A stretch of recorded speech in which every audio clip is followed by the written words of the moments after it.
सत्संगत जी, प्यार से कहना धन निरंकार जी। एक सेवा का भाव कि मन में अपने हिसाब से नहीं, जो नीड ऑफ द आवर है, एक रूप उसका मानवता के लिए सेवा कैसे करनी है कि ये कोई मदद रूप नहीं है, ये तो मन का समर्पण है कि हम होते ही कौन है कुछ किसी के लिए करने वाले। एक परमात्मा जो है और उसी का दिया ये जो रूप, तो हम जहाँ ये परमात्मा के साथ इसी के ऊपर आधारित मन को करते हैं और जब ये समझ लेते हैं कि ये परमात्मा ने जो बल अगर बख्शा भी है तो भी इससे सदुपयोग ही हो, इस शरीर से सेवा हो सके। मन को एक परमात्मा के साथ जितना जोड़ेंगे उतना ही ज़्यादा मन भी पवित्र होगा, क्योंकि ये निराकार इस मन में बसेगा। तो कैसे ये सेवा के भी अनेक रूप, जहाँ हर कोई अपने जीवन में ये सेवा के साथ जुड़कर और अपने अहंकार को त्याग सकता है कि ये जब तक मन में ग्रैटिट्यूड होगा तब तब एक मन का भाव भी वही कि जो कुछ है जीवन में सब ही एक हमारे लिए इस परमात्मा ने जहाँ इतनी सुंदर सृष्टि की भी रचना करी, वहीं एक फर्ज हमारा कि इंसान बन के आए हैं तो वाकई ही इंसान वाले गुणों को भी अपनाना है। सिर्फ दिखावा मात्र नहीं, अंदर से भी हमारा एक जो कैरेक्टरिस्टिक हो वो इस रूहान के साथ जुड़ के इंसानों वाला ही हो। ये दैवीय गुण, ये मानवीय गुणों से एक युक्त जीवन जहाँ हर कोई जी सकता है। वहीं जितना ज़्यादा इस परमात्मा को जानने के बाद ये परमात्मा के जो चाहे ये निर्गुण निराकार है फिर भी सारे ही गुण इसी में हैं, तो वैसा ही एक जीवन, ऐसे ही जीवन से हम भी युक्त हो सकते हैं। तो ऐसे गुणों को अपनाते जहाँ चले जाएं, वहीं ये बार बार दासी आपके चरणों में बात वही रखती है कि हम जहाँ कोई भी परिस्थिति में एक या तो शिकायत शिकवे कर सकते हैं इस परमात्मा से, या फिर उसी परिस्थिति में एक शुक्राने भाव से, because gratitude turns everything that we have into enough. कि ये जब मन में ग्रैटिट्यूड की बात है तो जो कुछ है, जो भी है जीवन में, चाहे वो फर्क नहीं पड़ता कि वो एक महल है या झोपड़ी है, एक रूप इस परमात्मा का जहाँ एक कर्तव्य हमारा पारिवारिक पालन पोषण का तो है ही, तो कोई काम से एक मन चुराने वाली बात नहीं हो रही। यहाँ एक मेहनत तो हर एक ने करनी है, इस समाज में हर एक ने रहना है और समाज और घर में रहकर ही भक्ति करनी है। कोई अपने आप को एक घर परिवार और अपनी एक रिस्पॉन्सिबिलिटी से काट के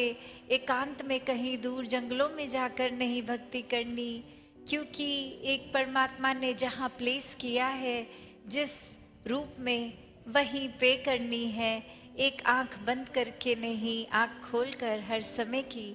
तो बात वही कि अपनी क्षमता अनुसार जो भी जीवन में एक आर्थिक रूप, एक धन दौलत रूप, और वही जो भी है उसको फिर अपने से ज़्यादा अगर किसी और का है वो देखकर अपने मन का सुख नहीं खोना। और जैसे दासी ने कुछ दिनों पहले भी ये आपके चरणों में बात रखी कि अगर हम साइंटिफिकली बात करें तो ब्रेन का वही हिस्सा है जो एक शुक्राना भाव, एक ग्रैटिट्यूड लाता है, और वही हिस्सा एंग्जाइटी भी लाता है। तो एक अपने उस हिस्से से दिमाग के क्या हमने करना है वो चुनाव हमारा है। वो अगर हम उदाहरण देखें भी तो अक्सर एक अगर किसी साइकोलॉजिस्ट या काउंसलर के पास जाते हैं और वो एंजाइटी के ही अगर किसी से एक सेशन हो रहा होता है तो एक बहुत ही सरल सा सल्यूशन वो देते हैं कि एक ग्रैटिट्यूड जार बना लीजिए। हर दिन आपको जिस जिस चीज़ को आपने अच्छा समझा, कोई गुण हो या शुक्राना भाव, वो एक डाल के पर्ची उस डब्बे में डाल दें। तो वही धीरे धीरे दिमाग को कैसे कंडीशन करते हैं कि या तो आप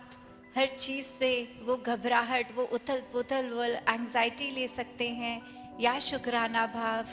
तो बात वही कि संतों ने भी हमेशा एक शुक्राने को ही महत्वता दी है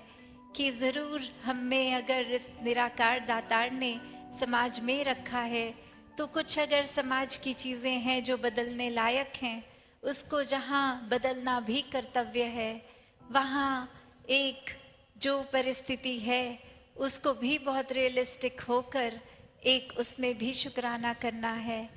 तो कैसे एक भाव यही कि हम अगर मन की उथल पुथल को तवज्जो दें या फिर सुकून को, शुक्राने को, तो हर एक का हर समय सुकून में रहना एक संभव है। इस निराकार परमात्मा को जानकर फिर मन में हर समय का सुकून है। फिर परिस्थितियाँ अनुकूल हों या प्रतिकूल हों, एक मन ठहराव में है, हमारे मुताबिक कुछ है नहीं है, उससे सुकून का कुछ लेना देना ही नहीं है। परिस्थिति अगर एक हमारे हमने जैसे अक्सर कुछ सोचा होता है ऐसा पूरे दिन में करेंगे और अचानक से कुछ सीरीज ऑफ इवेंट्स ऐसे हो जाते हैं कि उस तरह से दिन को दिनचर्या नहीं कायम हो सकती, तो एक मन बेचैन नहीं होता, क्योंकि उसमें भी दिखता है कि अगर कुछ और हमारी सोच से हटके हुआ है तो इसमें भी परमात्मा की ही देन है, यही बेहतर ही के लिए है, इसी में कुछ बेहतर है। तो बात वही कि जो इस बेरंगे के रंग में रंगा है, जो इस निराकार से जुड़ा है, वो हर समय के सुकून में जी रहा है, वो भक्ति हर समय का सुकून दे रही है। और फिर वो भक्त कभी भी अपनी एक ग्रास रूट्स के भाव को नहीं छोड़ता। तो कैसे एक ये भी रूप जहाँ एक मन में कुछ भी होता जाए, जब परमात्मा टिका है तो फिर इसकी हर चीज में इसी को प्रसाद समझकर कि हर परिस्थिति इस परमात्मा का ही प्रसाद है, उतना ही अच्छा है जितना एक कुछ और परिस्थिति होती अगर। तो ऐसे संत भक्त अपना जीवन जीते हैं कि एक अपने जीवन में हमेशा एक प्राथमिकता परमात्मा को बनाकर, एक प्राथमिकता जब एक मन टिक गया इस परमात्मा में, प्रेमा भक्ति की अवस्था हो गई, एक प्यार परमात्मा से हो गया, तो हम भी पूरे के पूरे प्रेम ही बन गए। और फिर जब खुद ही प्रेम है तो जिससे भी मिलेंगे वो प्रेम ही बटोरेंगे, बांटते चले जाएंगे। तो वही भाव कि खुद जहाँ एक प्यार बन गए, एक मन में सब्र, सुकून, शुक्राना, तो एक ये शुक्राने के साथ ही आगे जीवन को चलाते जाएंगे। और फिर वही बात कि कुछ भी हासिल हो जाए या ना हो, वो सुकून कहीं नहीं जाता,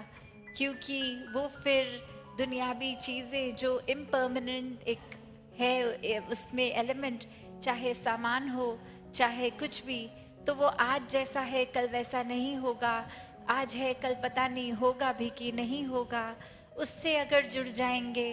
तो कैसे फिर मन का सुकून खराब होगा।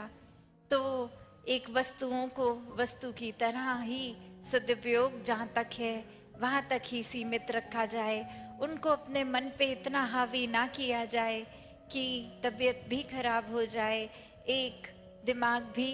फिर परेशान रहे। तो कैसे अपने ग्रास रूट से जुड़े रहना बहुत ही ज़रूरी है। एक और कहानी दासी के ध्यान में आ रही है कि कैसे एक इंसान नौकरी की तलाश में अपने गांव से निकल के इधर उधर ढूंढ रहा है और अब एक शहर जाके एक छोटी नौकरी धीरे धीरे और बेहतर मिलती गई, और कैसे अब सुख साधन सारे। और अब वो मालिक उसका देखता कि ये रोज जाता है जैसे ही काम से, अपने कमरे में जाकर एक संदूक खोल के देखता है, और वहीं मालिक के दिमाग में डाउट आने लग गया कि ये कहीं कोई धन की चोरी तो नहीं करके अपने कमरे में उस संदूक में डाल देता है रोज कुछ ना कुछ ले जाकर। तो ऐसे ही जब वो इंसान कमरे में नहीं, तो मालिक ने वो एक चुपके से कमरा खोल के संदूक खोल के देखा, और देखा तो क्या दिखता है कि उसमें एक फटा हुआ कुर्ता, एक फटे हुए और वस्तुएं, एक चप्पल टूटी फूटी, और वो ही बस सामान था पुराना उस संदूक में। तो फिर उस मालिक से रुका नहीं गया और उस इंसान से पूछा कि ये तो सामान फेंकने का है, उसको कब से रख के भी बैठे हो, और ये क्यों संभाला है, रोज ये क्यों जाके देखते हो। तो बात वही, वो इंसान कहता है कि मैं कहाँ से शुरुआत मेरी थी, क्या हाल था, क्या औकात थी, वो खुद को याद दिलाता हूँ कि आज अगर इतनी सुख सुविधाएं हैं तो भी एक समय पे क्या था। तो वही शुक्राने का भाव कि चाहे ये जो भी जीवन में एक हम जिसको अपग्रेड कह सकते हैं वो है, तो भी एक अपनी हकीकत याद रखते हुए, एक जितना ज़्यादा इस ज़मीन से जैसे घास जुड़ी रहती है, वो फिर कुछ भी तूफान आए वो नहीं हिलती, उसका नुकसान नहीं होता। वहीं अकड़े हुए लंबे ऊंचे पेड़ थोड़ी हवा से अपनी टहनियाँ और खुद को खो देते हैं। तो कैसे एक जितना ज़्यादा विनम्र रहेंगे, जितना ज़्यादा अपने अहंकार को खोएंगे, उतना ज़्यादा ही ये परमात्मा को मन में बसा पाएंगे। और फिर ये कोई चतुर चालाकियाँ भक्ति में तो काम नहीं आती, सिर्फ और सिर्फ प्रेम प्यार ही है। ये भक्ति कोई सौदेबाजी नहीं है, ये कोई ऐसी बात नहीं है कि हम परमात्मा आपका कुछ देर नाम लेंगे उसके बदले कुछ चाहिए। तो ये कोई ना सौदा है, ना इसमें कोई शर्तें हैं। तो जितना ज़्यादा समर्पित होके इस परमात्मा के साथ जुड़ के हर समय शुक्राने में रहेंगे, उतना ही ब्रह्म ज्ञान मन में टिकेगा, और ब्रह्म ज्ञान इस परमात्मा के मन में टिकने से उतना ही सुकून में जिएंगे। तो दासी और समय ना लेके इन्हीं शब्दों से आपसे आज्ञा लेगी। साथ संगत जी, धन निरंकार जी।